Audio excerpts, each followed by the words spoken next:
Jamaah kaum muslimin muslimat rahimani wa rahimakumullah. Seperti biasa, sebelum kita memulai kajian kita pada malam hari ini dalam kajian kitab Kifayatul Atqiya, maka alangkah lebih bagusnya kita bersama-sama bertaubat, memohon ampun kepada Allah Subhanahu wa taala, seraya mengucapkan kalimat taubat, ungkapan-ungkapan penyesalan, penyerahan diri kita kepada Allah Subhanahu wa taala, dengan harapan semoga dari zikir taubat yang akan kita baca nantinya mampu melunakkan hati kita yang keras menjadi lembut, yang kasar menjadi menyejukkan, menjadi halus, ya. Maka hadratul muhtaramin rahimakumullah, ya, dan harap sedang, ya, kita sama-sama mulai nggih. Tubna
semoga ungkapan taubat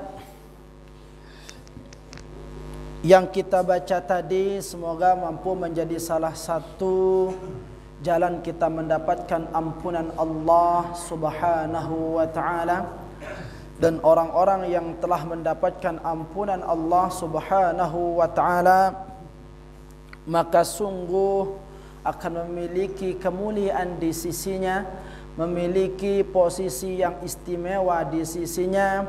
Dan kita mohon kepada Allah Subhanahu wa taala, semoga kita semua termasuk di antara orang-orang yang mendapatkan kemuliaan dari Allah Subhanahu wa taala. Amin ya rabbal alamin. Hadratan muhtaramin rahimakumullah.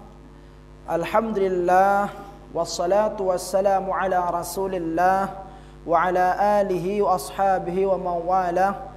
La hawla wa la quwwata illa billah. Alhamdulillah, segala puji bagi Allah Subhanahu wa taala yang masih menganugerahkan kepada kita semua nikmat usia, sehingga pada malam hari ini kita bisa berjumpa dengan keadaan yang sempurna, yang Allah Subhanahu wa taala masih titipkan kesehatan pada kita. Maka bersyukurlah bagi kita yang Allah Subhanahu wa taala masih berikan kesempatan dan kesehatan. Tinggal bagaimana cara kita mengisi dari kesempatan dan kesehatan yang Allah telah berikan kepada kita ini, kita pergunakan sebaik-baiknya untuk mendekatkan diri kita kepada Allah Subhanahu wa taala.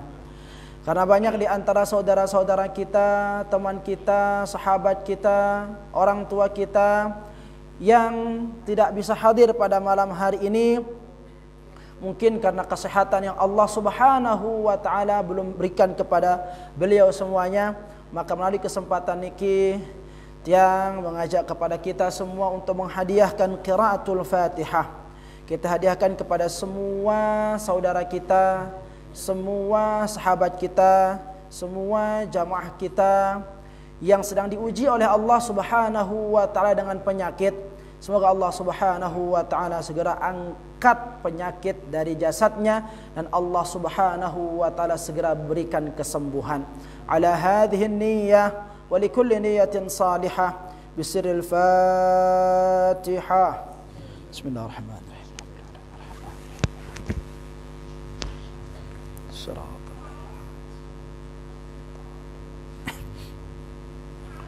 Selanjutnya tidak lupa kita bersalawat kepada baginda Rasul sallallahu alaihi wasallam dengan salawat yang terbaik dan salam yang paling sempurna kita curahkan kepada makhluk Allah Subhanahu wa taala yang paling sempurna, yang paling mulia, yang Allah Subhanahu wa taala utus sebagai penebar rahmat, yang insyaallah pada hari akhirat nanti kita semua termasuk di antara orang-orang yang berhak mendapatkan syafaatnya.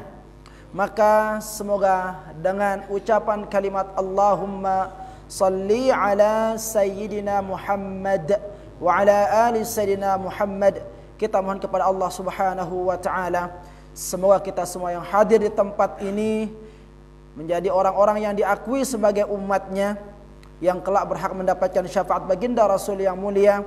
Dan pada puncaknya kita mohon kepada Allah agar diperjumpakan, dikumpulkan dengan baginda Rasul yang mulia di dalam syurganya kelak. Amin ya rabbal alamin. Hadratan muhtaramin rahimakumullah, tanpa terasa sekarang kita berada pada tanggal 8 Zulhijjah ya. 8 Zulhijjah. Pada hari ini para jamaah haji yang ingin mengambil sunnah ya masuk tanggal 9 kelamna ya, masuk malam 9, yang dimana pada hari ini ya jamaah haji berkumpul di Mina untuk bertarwiyah ya, yang dimana besok semua jamaah haji itu akan berbondong-bondong menuju Arafah, berkumpul di sana untuk melaksanakan rukun yang terpenting di dalam ibadah haji ya. Karena sungguhnya haji itu inti daripada ibadah yang dilakukan adalah kumpul di padang Arafah itu, sehingga dikatakan al-hajju Arafah. Haji itu adalah berkumpul di padang Arafah. Maka tidak boleh ada di antara jamaah haji yang sudah berniat ihram ya, tidak berkumpul, tidak hadir besok pada tanggal 9 berkumpul di padang Arafah. Nah, di mana di tengah-tengah jamaah haji berkumpul di padang Arafah, maka kita yang belum dikaruniai kesempatan untuk bisa pergi ke sana melaksanakan rukun Islam yang terakhir kita, ya, maka yang bisa kita lakukan sebagai perkara sunnah ialah berpuasa tepat pada hari di mana umat Islam sedunia kecuali Indonesia, ya, berkumpul di padang Arafah untuk melaksanakan wukuf di sana. Ya. Di sana kita berpuasa dan tepatnya pada besok hari. Maka silahkan berniat dari sejak sekarang, ya. Yang ingin melaksanakan puasa sunnah Arafah pada esok hari bisa berniat dari sekarang, ya. Nawaitu shauma ghadin, misalkan seperti itu. Aku niat puasa liyaumil Arafah, untuk hari Arafah lillahi ta'ala, karena Allah ta'ala. Bisa dari sekarang diikrarkan niatnya di dalam hati, ya. Dan nanti bangun sahur pada salapuan, ya. Pada salang dodok ongkun si ara HP-na telepon baturna, ya. Misalkan nih pada salang telepon ongkun tengah kelam, ataupun yang alarm wah itu nelpon sana ada pulsa batur semeton jadi apa bunyi yang alarm, ya, lekan jam 3 bunyi yang alarm tono terus, ya, bunyikan alarm itu. Det alarm lamun pelung udah menyal alarm dan rapat-rapat lekan detinduk. Lamun rapat lekan petinduk dino sekat dauras kumbena, karena lamun wah muni baidah hapenda semate daya. Nah, jauhan tak tolok HP. Blek terus isi punia ya. Nah, mancangan debingeran mire de mata ya ulah de leka julu. Leka ada ino seger jarina, ya. Maka di sanalah tempat pelungguh, ya, untuk sahur, makan sahur. Itu sunnah hukumnya di sana, ya. Nah, dan mulai besoknya, ya, kita berpuasa. Lagu jemaah batasnya nih. Jemaah batasnya karena sulitnya wahana kanggo dengan puasa dia tuh, ya, dena kanggo. Maka barang siapa yang berpuasa pada hari Arafah atau tepat pada tanggal 9 Dzulhijjah sebagaimana yang disabdakan baginda Rasul sallallahu alaihi wasallam, Allah akan memberikan ganjaran yukaffirus sanatal madiyata wal baqiyah. Allah akan menggugurkan dosa orang yang berpuasa pada hari Arafah itu setahun yang lalu dan setahun yang akan datang. Lumayan ini hadratul muhtaramin rahimakumullah, ya, dosa salata setahun gawe tesiwah laik, no, berpotensi berpeluang akan diampuni oleh Allah Subhanahu wa taala, ya, bagi orang-orang yang berpuasa pada tanggal 9. Maka manfaatkan dengan sebaik-baiknya kesempatan 9 Dzulhijjah ini, karena kita tidak tahu umur ini sampai embe jatahna la ita, ya, sangke temu berikan celebaran atau mungkin setelah tengorban tagat yang kita sampina begorok milu ya mati, misalkan seperti itu. Kan kita tahu usia anta, kan kita tahu usia anta sok tuah penuh gawe kebaikan, sok tuah berusaha untuk berpuasa, ya, berpuasa pada tanggal 9 Dzulhijjah, ya, kita tahu pandayata sapuna arah umpamana, ya, dipanggil oleh Allah Subhanahu wa taala, maka termasuklah dari antara orang-orang yang beruntung karena Allah mengampuni dosanya disebabkan karena niat puasanya itu. Nah, ini hadratul muhtaramin rahimakumullah. Nah, lanjut hadratul muhtaramin rahimakumullah. Lanjutan pengajian terkait kitab Kifayatul Attaqiyah. Mungkin halaman 26, ya, kalau di kitab Pelungguh dan. Nah, untuk Kifayatul Attaqiyah, ya, insyaallah kita akan lihat pada malam hari ini. Selanjutnya untuk kalam Kamis sang libur jangan jero ndih. Sang libur jangan yuk. Selasa, Lebaran, Rabu. Soalnya masih hari tasyrik di sana itu. Ya, 11, 12, 13 sang libur julu sekali ndih. Lek kalam Kamisna ino, ya. Atau mungkin terlanjutan ke tipe kalam Senin libur kan tidak tahu, ya. Logo tergantung tiang pelungguh semua. Tergantung pelunggu semua. Kalau misalkan liburnya Kamis saja, maka malam Senin yang akan datang seperti biasa kita pengajian. Lagu lamun terlibur 2 pengajian, berarti laun tabadait lek kalam Kamis sekarang sekali. Kan seperti itu. Deh, bareh kepada salah seorang PC wah, sekumbe libur deh. Apakah seminggu atau sebulan atau semester atau setahun kan gitu deh. Atau libur jadi sekali. Dibawa tanah ini sekali-kali ngono kuna deh. Nah, hadratul muhtaramin rahimakumullah. Di dalam kitab pelunggu dikatakan qala al-musannifu rahimahullahu ta'ala taghammadahu Allah bi rahmatihi wa nafa'ana bi 'ulumihi fid dharain amin. Wa tariqu kulli masyayikhin qad qayyidat bi kitab rabbi wal hadithi ta'assala.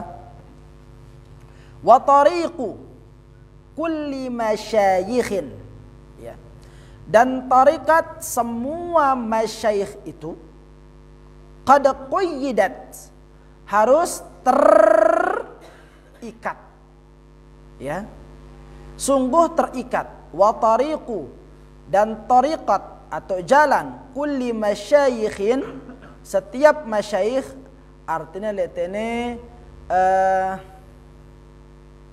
musyribnya, gurunya, ya, guru si tau belajar tariqat inu, ya, sayyidna. Nah, syaratnya itu apa? Qad qayyidat, sungguh harus terikat. Apa sih terikat hadratul muhtaramin rahimakumullah? Bi kitabi rabbi, dengan kitab Tuhanku. Apa kitab Tuhan? Kitab Allah, Al-Quran. Wal hadithi, dan hadis. Ta'assalah, yang tersambung. Ya, yang keduanya itu tersambung.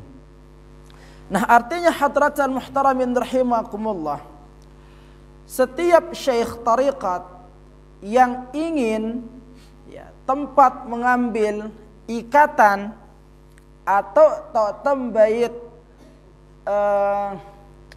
apa arane itu baiat, ya, maka hendaklah para masyayikh yang harus terikat hukum kehidupannya itu dengan Al-Quran dan hadis, ya, harus ini.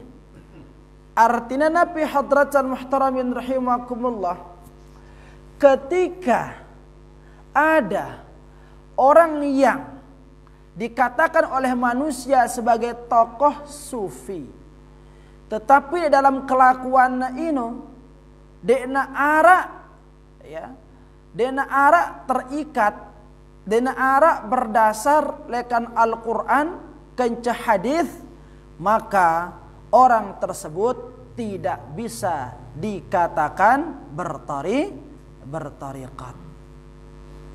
Umpamanya ada seorang tokoh sufi dikatakan oleh manusia misalkan, logo ternyata tokoh sufi ini dek nuwah gawe salat, ya, dia tidak pernah salat, dek nuwah puasa. Ketika ditanya kan dek pelunggu de salat, kan dek pelunggu de gawe puasa, salat kanca puasa ino, ya, dek na lepalku, misalkan seperti itu, ya. Tingkatan saya itu sudah bukan pada melaksanakan salat secara zahir tapi batin. Nah, padahal Al-Quran mengatakan apa? Ya. Aqimis shalah li dzikri, dirikanlah salat untuk mengingatku. Salat itu hukumnya wajib di dalam Al-Quran, ya. Di dalam hadis juga mengatakan seperti itu. Sallu kama ra'aitumuni usalli, salatlah kalian sebagaimana kalian melihat diriku salat. Sementara Rasulullah kalau salat itu seperti apa? Memulai dari takbiratul ihram, diakhiri dengan gerakan salam. Nah, tiba-tiba ada seorang syekh tariqat, ya, yang mengajarkan kepada murid-muridnya dekne pada ongkon salatna kanca salat yang diajarkan baginda Rasul sebagaimana yang dibimbing oleh Allah dalam Al-Quran, maka yang seperti ini tidak bisa dikatakan sebagai syekh tariqat. Maka hati-hati hadratal muhtaramin rahimakumullah, karena penuh model praktik-praktik ya, yang mengatasnamakan dirinya tokoh sufi tetapi tidak menjalankan dari segala macam bentuk kewajiban syariat. Nah, tokoh sufi yang seperti inilah yang disindir oleh Imam Asy-Syafi'i yang mengatakan, jikalau engkau melihat seorang sufi pada pagi hari, maka engkau akan melihat dia gila pada sore hari. Itulah dia orang-orang yang bertarikat yang tidak menjalankan syariat. Padahal tarikat itu rentetannya adalah syariat. Nah, seperti itu hadratal muhtaramin rahimakumullah ya. Sehingga ketika kita menemukan syekh tarikat itu yang berdasarkan kepada kitab dan hadis, maka segala sesuatu yang dilakukan dan diajarkan itu tidak akan pernah keluar dari apa yang diajarkan oleh baginda Rasul sallallahu alaihi wasallam. Jadi tarikat ini ya, atau tasawuf ini, kalau pelungguh dia mau cari ya dalilnya berbentuk hadis atau firman Allah, tidak akan pelungguh temukan. Tapi praktiknya sudah ada. Sebagaimana yang Sayyidina Ali karramallahu wajhah bertanya kepada Rasul sallallahu alaihi wasallam. Sayyidina Ali mengatakan, duhai ya Rasul, ajarkanlah kepada diriku suatu jalan yang cepat aku akan sampai kepada Allah Subhanahu wa taala. Apa jawaban baginda Rasul sallallahu alaihi wasallam? Perbanyaklah zikrullah. Berbanyaklah zikrullah. Nah, mendengar jawaban itu, Sayyidina Ali menyangkal lagi dari apa yang diperintahkan oleh baginda Rasul. Duhai ya Rasul, zikrullah itu semua orang bisa melakukannya. Ya. Semua orang bisa melakukannya. Semua orang yang beriman bisa berzikir kapan saja. Ya. Apa jawaban baginda Rasul sallallahu alaihi wasallam? Ketahuilah wahai Ali, ya, sesungguhnya kiamat itu tidak akan terjadi selama masih ada orang yang berzikir. Nah, artinya kiamat itu akan terjadi lamun wahdina ara dengan berzikir. Tidak ada lagi orang yang zikrullah, menyebut asma Allah. Tidak lagi orang yang ingat kepada Allah. Banyaknya orang yang menggampangkan daripada hukum-hukum Allah di sana. Nah, ketika mendengar jawaban baginda Rasul sallallahu alaihi wasallam seperti itu, maka apa kata Sayyidina Ali karamallahu wajhah, ya, ajarkanlah kepadaku duhai Rasul zikir tersebut. Maka Rasul sallallahu alaihi wasallam mengatakan, ya, bersabda, pejamkanlah kedua matamu dan ripatkanlah, katupkanlah kedua bibirmu dan gerakkanlah lidahmu seraya mengucapkan kalimat la ilaha illallah. Nah, ini zikir yang diajarkan Rasul sallallahu alaihi wasallam kepada Sayyidina Ali. Memejamkan mata, ya, lalu mengatupkan kedua bibir, lalu zikrullah la ilaha illallah. Seperti itu. Artinya apa? Ada zikir sir diajarkan di sana oleh baginda Rasul sallallahu alaihi wasallam. Nah, praktek-praktek zikir seperti inilah yang diajarkan di dalam ajaran tariqat. Jadi kalau mau cari dalilnya itu sudah dalilnya. Cuman menggunakan istilah tasawuf atau tariqat itu tidak ada. Cuman prakteknya persis seperti apa yang dipraktikkan oleh tokoh-tokoh ulama sufi kita. Ini dia hadratan muhtaramin rahimakumullah. Maka sebisa mungkin mencari guru itu ya yang bersanad. Yang bersanad artinya apa? Lawan pelung goda meta musyrib tokoh sufi ino, guru sufi atau syekh sufi itu ya, dendek ne sembarang dengan. Harus pelung goda ketahui jelas yang pelung goda datangi ini gurunya siapa. Lalu dia mengambil tarikat itu dari mana? Terus harus nyambung silsilahnya kepada Rasul sallallahu alaihi wasallam. Ya. Dan di antara tarikat yang mu'tabarah itu, tarikat yang sudah terkenal itu, ya, yang dijamin sanadnya itu nyambung kepada Rasul sallallahu alaihi wasallam, banyak. Di antaranya ada Naqsyabandiyah, ada Syaziliyah dan seterusnya. Ya. Itu dia. Ajarannya seperti itu, zikir, ya. Kalau Naqsyabandiyah yang tiang ketahui itu zikirnya sir. Ya, karena zikir yang paling tinggi derajatnya itulah zikir sir. Kalau zikir jahar itu adalah zikir yang paling rendah tahapannya. Zikir jahar seperti yang kita lakukan pada setiap sholat 5 waktu. Jahar, ya. Tapi yang tinggi tingkatannya itu yang dilakukan secara sir, sembunyi, diam, tidak bersuara. Ini dia, ya. Biasanya dengan mematikan lampu agar apa? Agar sunyi suasananya dan disuruh pejamkan mata, ya, dan membayangkan diri kita sedang berada dalam keadaan sakaratul maut, dan pada waktu itu adalah kesempatan terakhir kita untuk mohon ampun kepada Allah Subhanahu wa taala atas segala macam bentuk dosa yang kita lakukan. Bayangkan semua dosa-dosa yang pernah kita lakukan itu, ya. Dan jikalau kita telah membayangkan semua dosa itu, karena kita membayangkan waktu itu kesempatan terakhir bagi diri kita, ya, maka secara tidak sadar akan keluar dari mulut kita kalimat apa? Astaghfirullah. Ya. Kenapa?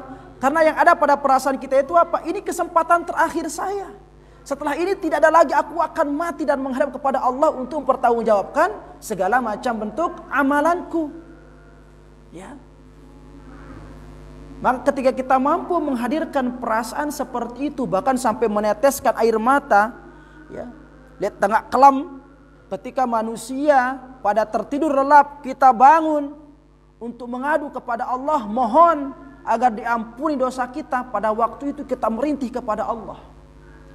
Ucapkan kalimat itu dan perbanyak zikir terus, ya. Seperti itu dia hadratan muhtaramin rahimakumullah. Dan ini akan kita temukan, ya, pada syekh-syekh tariqat yang ajarannya itu tidak keluar dari Al-Quran dan hadis atau sunnah Rasul sallallahu alaihi wasallam. Ya. Bahkan hadratan muhtaramin rahimakumullah dalam penjelasannya lanjutan di kitab pelunggu itu ada dikatakan di sana qala Abul Qasim An-Nasrabadhi, ya. Aslu tasawufi, asal daripada tasawuf itu adalah mulazimah, harus, ya, Alkitab was sunnah, harus mengacu kepada Al-Quran dan sunnah, wa tarkul ahwa, dan meninggalkan hawa nafsu, wal bid'ah, dan perkara-perkara bid'ah. Ya. Maksudnya di sini itu ialah, ya, semua amalan yang kita lakukan itu harus berdasarkan dari Al-Quran dan As-Sunnah. Kita tidak boleh beribadah, ya, mengacu kepada hawa nafsu kita. Dan amalan-amalan atau ibadah-ibadah yang didasari oleh hawa nafsu, itulah yang menyebabkan kita terjerumus kepada perkara bid'ah. Contoh umpamanya, ya, salat subuh 2 rakaat, ya, karena dia tidak menggunakan Al-Quran dan As-Sunnah, akhirnya dia mau beribadah dengan hawa nafsu. Lah, berutau ras tinduk, tenaga masih seger, masa enggak 2 rakaat salat subuh? kuah 10 rakaat nak. Nah, ini aran perkara bid'ah hadratal muhtaramin rahimakumullah. Ya. Ibadah dengan hawa nafsu. Wah jelas contohnya si baginda Rasul salat subuh itu 2 rakaat, logo iya lebih-lebihnya jadi pira? Jadi 10. Ini hadratal muhtaramin rahimakumullah. Puasa dengan sebulan pada bulan Ramadan saja, terus ya lolos milana setahun nak puasa. 2 bulan puasa. Lamun sebulan aja kacang. So dengan bau nak mesaku 2 bulan. Nah, ini dia. Dah. Lanjut hadratal muhtaramin rahimakumullah setelah azan. Silakan.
Nah, pelajaran kita pada malam hari ini, ya, kita diajarkan lamun temele berbaiat kepada salah satu tariqat, maka hendaklah mencari mursyid, mencari guru, mencari syekh yang ilmunya itu, ajarannya itu bersandar kepada Al-Quran dan hadis baginda Rasul sallallahu alaihi wasallam.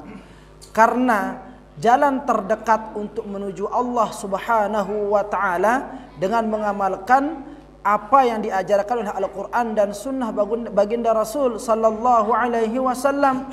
Ya, sehingga dikatakan oleh Abul Hasan An-Nuri, man ra'aitahu, barang siapa yang engkau lihat, ya, mengajak kalian kepada Allah Subhanahu wa taala, ya, dalam keadaan keluar inda haddil ilmi syar'i, dari batasan-batasan ilmu syar'i, fala taqrabanna minhu, maka jangan sekali-kali mendekatinya.